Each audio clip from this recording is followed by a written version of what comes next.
Good morning on the West Coast, good afternoon on the East Coast, and happy days everywhere in between. Today is Wednesday, August 21st, and folks, we are in the dog days of summer. Nevertheless, as I always say, it's a beautiful day to have a webinar. I'm John Yarrington, CEO of the Performance-Marketing Institute, a 501c6 not-for-profit trade association dedicated to protecting, promoting, and advancing the direct-to-consumer and performance-driven marketing industries. And on behalf of the entire PDMI family, it's my pleasure to welcome you back for yet another fun-filled and exciting episode of the PDMI Take 20. As a reminder, the PDMI Take 20 is a quick-hitting roundtable discussion led by industry experts on trending topics all in roughly 20 minutes.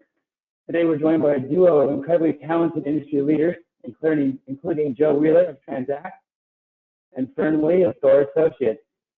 And together, we'll be kicking off a new PDMI Take 20 reoccurring series on performance marketing's hottest categories. And starting today, we'll be getting laser focused on the state of healthcare marketing. However, before we get started, please allow me to do a little housekeeping. If you'd like to ask a question, and we encourage you to do so, please use the questions tab located in your control panel. Also, please note you're welcome to ask questions throughout today's conversation. However, we'll be holding all responses to the questions until the end of our discussion. Alrighty, folks, with that said, it's my pleasure to introduce today's moderator. Kids may dress up as Captain America, but Captain America dresses up as him. He's the fearless Chris Foster. Chris is Vice President of New Business at the Modern Postcard, a direct marketing agency located in Carlsbad, California. In addition to his day job, Chris teaches brand strategies at UCSD Extension courses, and he's the chairperson at the PDMI Brand Response Council. As always, Chris, it's a pleasure to have you here today. Thank you so much. And for the 97th time, because today is our 97th episode, take it away, my friend. Take it away. Thank you so much, John. It's so great to be here, and welcome back, Fern, and welcome in Joseph Wheeler. So excited to have you here for your first Take 20. And like John said, episode 97. Yes, it's true. And this episode's a little bit different than others. What we wanted to focus on were some hot categories in the performance marketing space. And this will be a series. We're going to look at some various sectors, and the time is absolutely perfect now to jump into healthcare and insurance.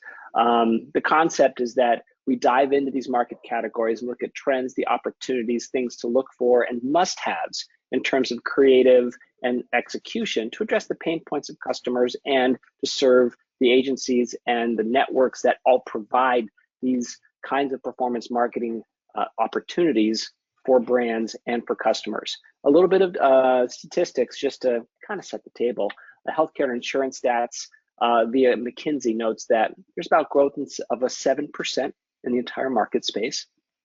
Higher profits are in Medicare Advantage, looking like enrollment's going to grow, and penetration is estimated to reach 52% by 2027.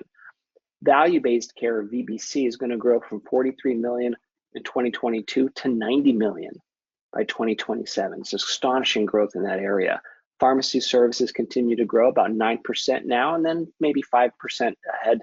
And specialty pharmacy accounts will, specialty pharmacy will account for about 40% of prescription revenue and expected to be almost 50% by 2027. So there's some sea changes that are happening, especially as boomers age into becoming 65 and more.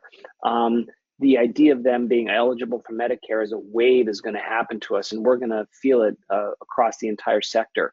And along with specialty healthcare, new technologies, and some increased consolidation, you add to that too the 1 to 3 Act bill that lowers cannabis to a Schedule 3 substance.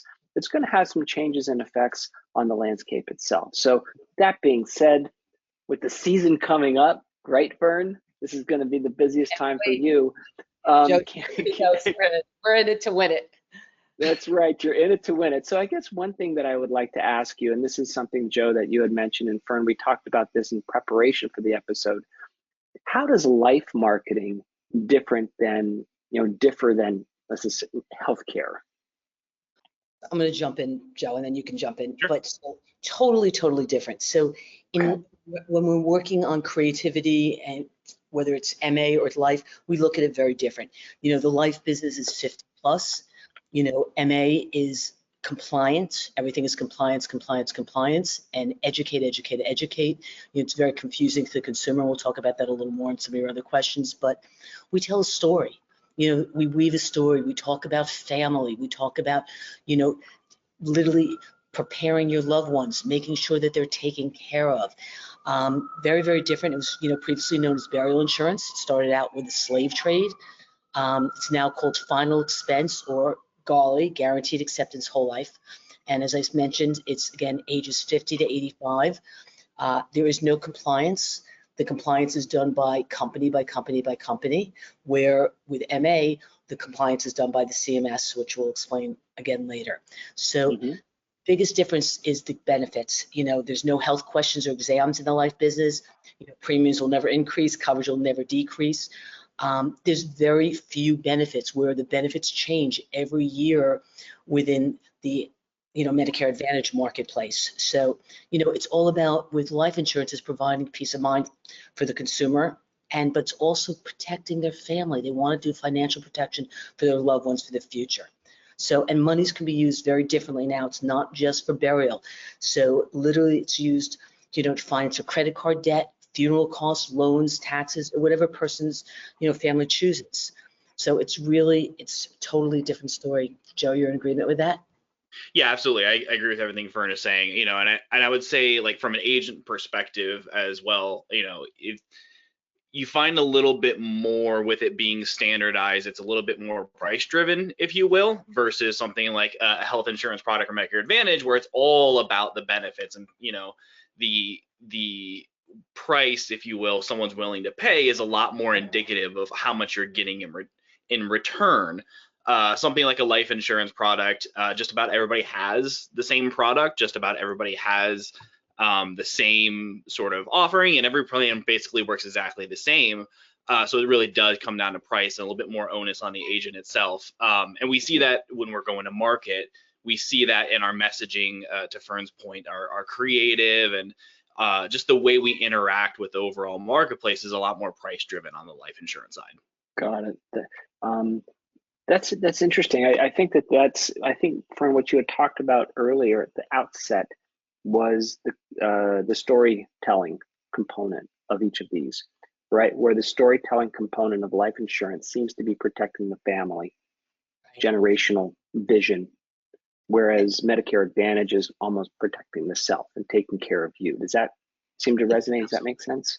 Yes and no. So like we talked about with life, like a lot of our setups, so we do it with the family. You see generational, you'll see the grandparents, you'll see the older children, you'll see their children. So you'll see them around, a dinner table, you'll see them, talking in, a den. You'll see, sometimes we'll do an older market, an older woman in a hospital bed, and with her two, older children there, talking about, how they want her to be okay. And she's like, I want everyone to breathe. This is what I'm doing for you, and this is how I'm going to protect our future, blah, blah, blah. Or we've done like things where we, like MetLife, when I was the interim CMO, we did a lot of different variations. We did a lot of attic variations where they'd be going up, the grandfather and the older child, and talking and looking at the pictures and saying, do you remember? And then, the child who's really in their 40s or 50s, and the parent who's really in their 70s or 80s, talking about how they're going to protect them. So, but with MA, all about benefits. It's hard hitting, and it's benefit. It's all about educating, educating, and educating. Roger. So Joe, I guess I got a question for you about those benefits. How's the importance of benefits changing over the years, and kind of these specific benefits? And does that affect how people shop? Are they looking for those benefits? You mentioned for life, it's more about price, but are there ways in which the customers balance the two? Yeah, I would say, at least in my experience, absolutely. I think over the last decade or so, we've seen a lot more probably penetration of overall marketing in the Medicare Advantage space. So whereas back in my real selling days, you could kind of have one specific like gotcha benefit, or like one hard hitting benefit to really drive home a sale. We're seeing it more shift to a lot more people are getting more educated. They are looking for more.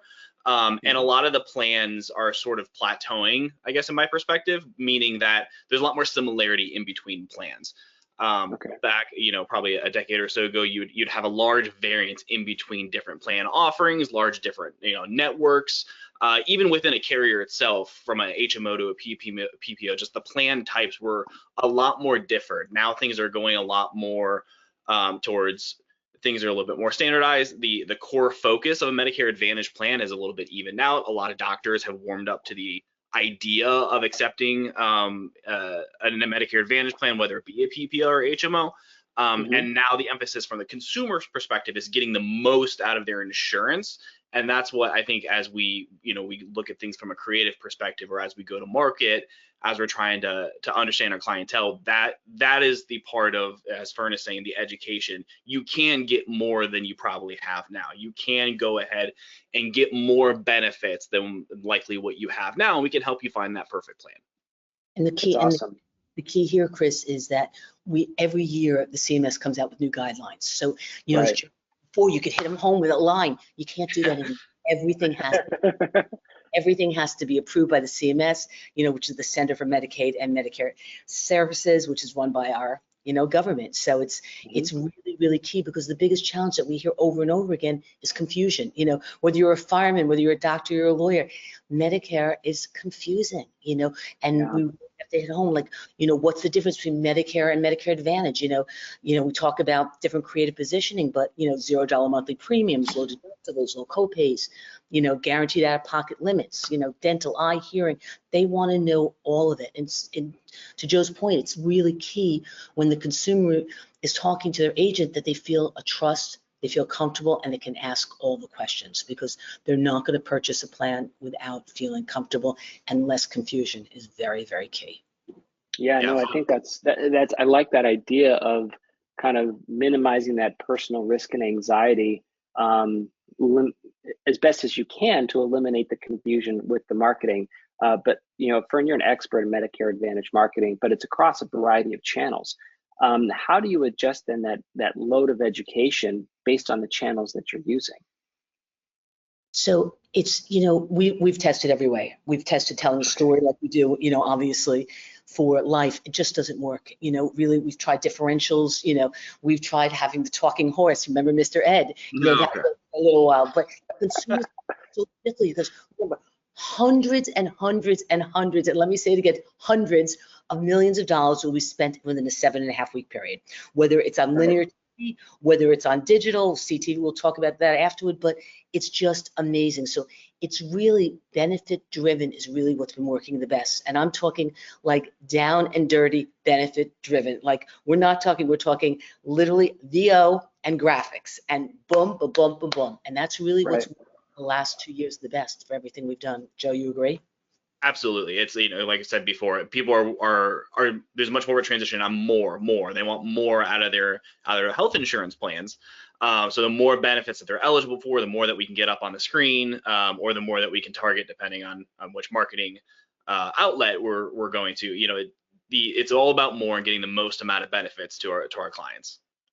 So it's almost like it's the only place where you have bullet points being kind of the hero. No, but it's true. It is true. That's actually a great point. But that's what works the best. We prefer check boxes, but I was going to say both check boxes. It's the check box. I had in my mind check box, but I said bullet points. So I guess, Joe, you had just mentioned this now with the variety of different creatives that you're looking at. And then Fern, you had mentioned that to assuage people's anxieties, getting them on the phone with an agent oftentimes is the best way to communicate most effectively, because you're talking with a person that can explain the check marks, right? They can explain the bullet points in detail. And Joe, people are buying insurance very differently than they did before. You know that more than anyone. We know the phone conversations are vital for an older audience. Maybe it's vital for everybody. I guess a question I would have for you is, are you seeing generational or any audience shifts in how they want to interact with insurance brands? I would say yes and no. So we are seeing, we have on a slew of our websites, we have the ability to actually enroll online. That's a possibility, and we are seeing growth in that. However, again, applying to my, licensed insurance days, the days of having somebody come to your house and sit across the the table from you and say, Ms. Johnson, here you go, here's your insurance, and explaining everything are not as common as they used to be. And I think now there's still a comfort factor when you're talking to somebody who's a licensed insurance agent. And we go through, hundreds of hours to originally get our license, and then recertifications, and depending on how long they've been in the industry, you're adding hundreds of hours on top of that, and continuing education and just staying up to date on what's going on in the marketplace. There is somebody, when you're talking to a real licensed insurance agent who is knowledgeable, there's a comfort factor where Miss Johnson, who's afraid of losing her Social Security or pension or whatever, can take solace in knowing that they're in the best hands, and someone who is genuinely trying to do what's best for Miss Johnson, and not necessarily make a check or try and get a commission-based product, because usually it's not. So we are constantly doing what's in the best interest of people, and I think that comes across when you're on the phone with somebody, even in today's day and age. Absolutely. And I think what's interesting is that a lot of those, all roads lead to Rome, right? All those roads lead to that call to action of, in some point calling somebody and talking with them. And Fern, you mentioned a couple minutes ago about a variety of tests, creative tests, but you also mentioned the hundreds of millions of dollars within a 6-week span. Clearly that's going to go across channels: linear, digital, direct mail, CTV. Can you talk about the importance of that omni-channel approach? And do you see advantages, no pun intended, when someone leans into one particular channel with budget? Absolutely. So, as we know, over the last years, omnichannel has become a must for marketing to the older marketplace. When we first started out, 9, 10, 11 years ago, doing our first MA creatives, we only used linear TV and direct mail, and it accounted really for 90% of our budget, and then we started testing a little digital. But as you started out the conversation today, baby boomers are aging in. And as that happens, we know that right now, presently, we're like 65-35. It might even come out to be 60-40 this year, linear versus digital. Again, as more and more aging in, we're predicting that within 3 years, it'll be a 50-50. Within 5 years, linear TV will be probably 25%, and digital will probably be 75%. So that's really where we're heading. And, again, by using, a multi-channel, omni-channel initiatives, because the competition has become so fierce, we have to create, a path for new marketing. So we were seeing, some of the new funnels we're opening up are syndicated television integrations, CTV, as you mentioned, OTT. All of these will open the funnel more. But what you love to hear is what old is new again. So savvy marketers are also retargeting with postcards, direct mail, as well as sending email, texting. And, some of the biggest areas that are going to be opened are influencers and audio. And with audio, it's going to really be podcasting. Radio's been used over and over again, but it's going to be a very, very different world, because radio is really going to lose the 800 number. It'll all be about pixelization on the website to know where that consumer came from. So those will play very key. So again, to answer your question, allocating budget to one channel is a blueprint for disaster. Right. Right. No, I'm sure, Joe, you're nodding. I see you nodding your head with that. And I guess, Tranzact offers a variety of marketing solutions for insurance companies. And in your experience with all these various channels, is there something that seems to work best for a specific job of the insurance or a specific audience that you've seen? I would start by saying that, generally speaking, having a robust portfolio of different tactics is going to be the best. To everything Fern just said, is going to be the best solution for just about any vertical, whether it be life insurance, final expense, health insurance, traditional like Medicare supplement insurance, whatever it is. Now, that being said, we do see, based on demographics and demographic trends, we do see certain things work a little bit better on one channel versus the other, or one business versus the other. For instance, life insurance being a little bit skewed younger, we see a little bit more digital traffic versus something like a BRC or a direct mail, whereas the older demographic, or the older sort of plan offerings in something like a Medicare, or even a Medicare supplement product, you do have a robust direct mail strategy, or we even see, believe it or not, people love their social media. We see a very robust social media strategy all just based on those demographics. So I'd say absolutely. However, we do concentrate, we're always using cross learnings between different businesses, as well as like having a robust portfolio is always going to be your best solution. Yeah, no, I get it. So Fern, we got a couple more questions before we run out of time. I think you had mentioned this before in a personal or business conversation that we had, where Medicare Advantage also has to have a multilingual facet with a diverse population in the United States that's getting more diverse. How do you advise that brands handle that? So we started out probably 5-6 years ago and did one of the most authentic Hispanic commercials. It was fantastic. We're in Telemundo, Univision, WAPA. Those were our big broadcast, marketplace. But the real key is you have to make sure you talk the Hispanic culture how they're used to being talked to. They're very familiar. Everything is based on family connections, values. They stay in longer than anyone else stays in, whether it's the life business and persistency there.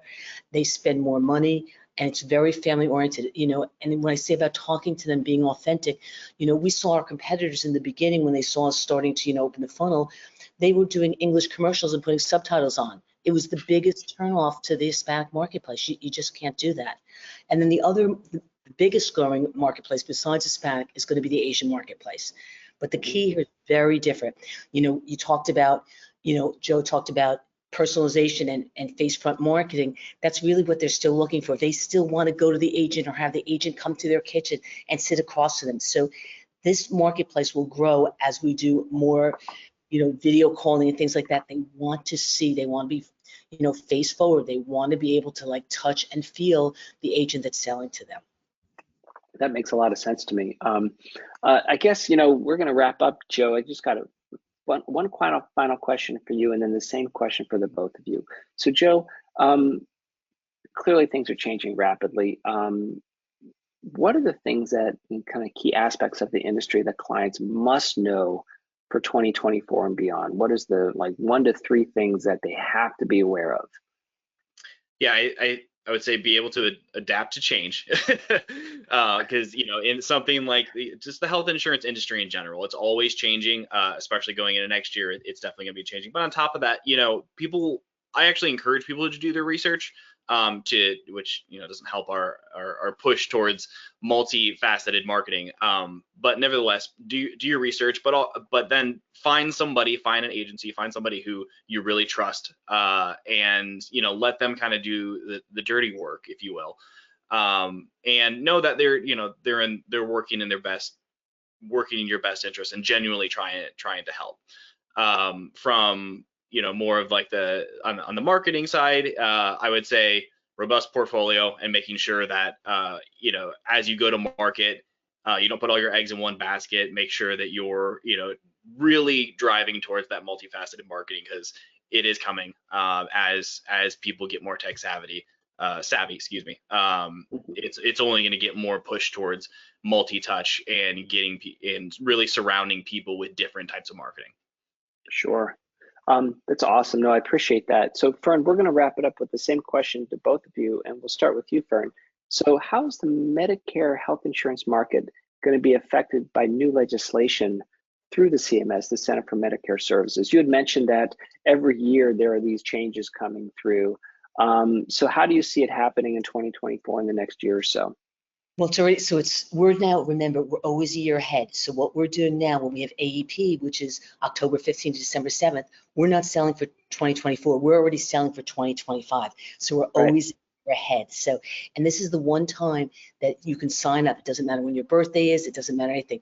Now, remember, from Jan 1 to March 30th, that's where if you already have a Medicare Advantage policy, you can then switch to another policy. So, which is key. But again, it goes back to education, because it's so changing.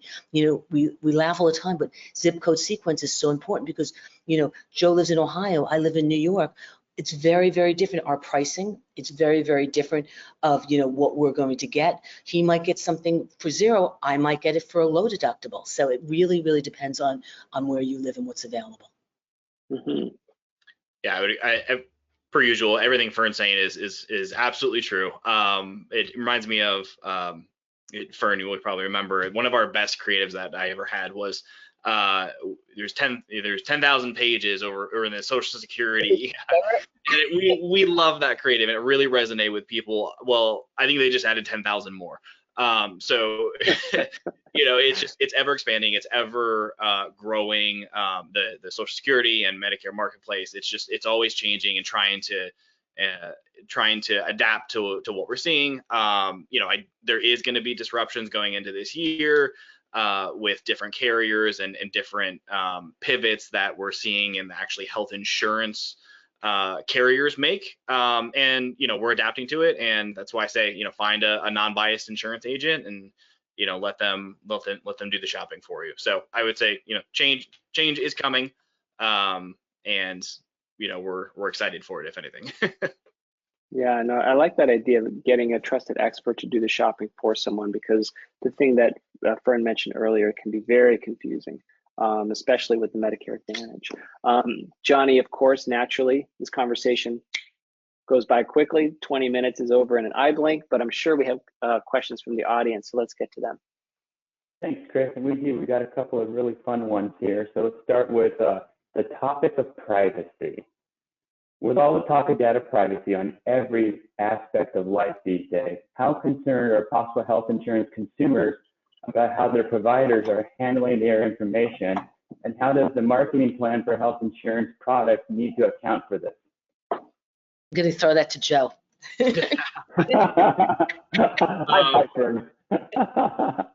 Yeah, I would say, somewhat anecdotally, but based on my experience, people are concerned about their privacy. So how their doctors are handling it is a concern. I'll acknowledge that first. Now, that being said, with technology always comes new advancements. With new advancements becomes increased things like data security. So I would say that for the people that are worried about that, trust that we especially any insurance agent, any insurance agency, any insurance carrier, healthcare provider are held to the highest standards. And there's a ton of work and infrastructure and person power that goes into making sure people's data is safe in today's day and age. Thanks, Joe. Good answer. I appreciate that. Let's move to response mechanisms as our next question. Knowing that there's a lot of healthcare advertising and that is dedicated to boomers, are boomers shifting response mechanisms with technology? That is, are boomers using mobile, web, QR codes, newer technology options to respond to D2C advertising? Yes. Absolutely. Right, Joe and I are absolutely. QR codes are becoming more and more relevant, especially, after the pandemic, and especially as baby boomers age in. So the one positive that we're seeing is it does not take away from the person who's still going to use the telephone, still going to go online. This is a very different kind of purchase. So it only adds to it. So my push to my clients always are, add the QR code. It will not take away from everything. It's another touch point. And, as we keep saying, touch, and touch, that's going to, literally have somebody purchase. Yeah, it's an anecdote, but the days of come over and hook up my VCR aren't there anymore. Mom and dad or grandma, grandpa are pulling out their iPhone and going to YouTube to research how to hook up their VCR if they even have one. But more likely they're streaming things on their smart TV. It's the advancements in technology and the penetration of technology into the senior market is there. So. Well, great news to hear, and thank you for sharing your thoughts on that question, guys. Let's talk about a transitional question, transitioning from generation to generation. As we look ahead a few years, as the transition from boomers to the much smaller cohort of Gen X, how should health insurance marketers begin to address what likely will become a shrinking market over the next couple of decades? That's a great question. Right, both of us. That's an interesting question. I'm going to tell you that I think that this next generation is already so much more knowledgeable because they have everything, as you said, everything's in their hand. Everything, that iPhone, that Samsung, whatever you're using, it's in your hand. You're using it. You're going to it all the time. You're getting information. So they're so much more informed than the 65-year-old now, or the 75-year-old or 80-year-old, who's already in marketplace. So I think it's going to only keep opening the funnel. Yeah, I think so too. And honestly, I think there's like three basic portions. One is there's tried and true marketing that's always going to be there. Linear TV is an example of that. And then I think there's going to be new advancements in technology. TikTok has become a huge thing as part of people's lives. Social media in general, going back 15, 20 years, has become a huge part of people's lives. So things like that are going to come up in the next 15 to 20 years as well. And they'll become hopefully marketing opportunities. And then the third is just, things are cyclical. We're seeing a resurgence in direct mail for whatever reason, so there's always things that are going to come back around based on people's buying tendencies and based on people's personal preferences. And we're going to be there to continue to market in that facet. It's interesting, you talk about that, Joe, with the different structures where fintech has been a pretty big push over the last 5-7 years, where banking can be done without people, investments can be done without people, managing my own money through different stocks can be done without people. I wonder if there's going to be a push towards, call it life tech, right? Or instead of fintech, it's instech, right? Insurance tech, to see these businesses that handle insurance, or like you had mentioned, get someone do the work and the shopping for you. Maybe in the future, there's going to be like a kayak for life insurance, where someone comes in and they explain the different products that you can move through. We'll see.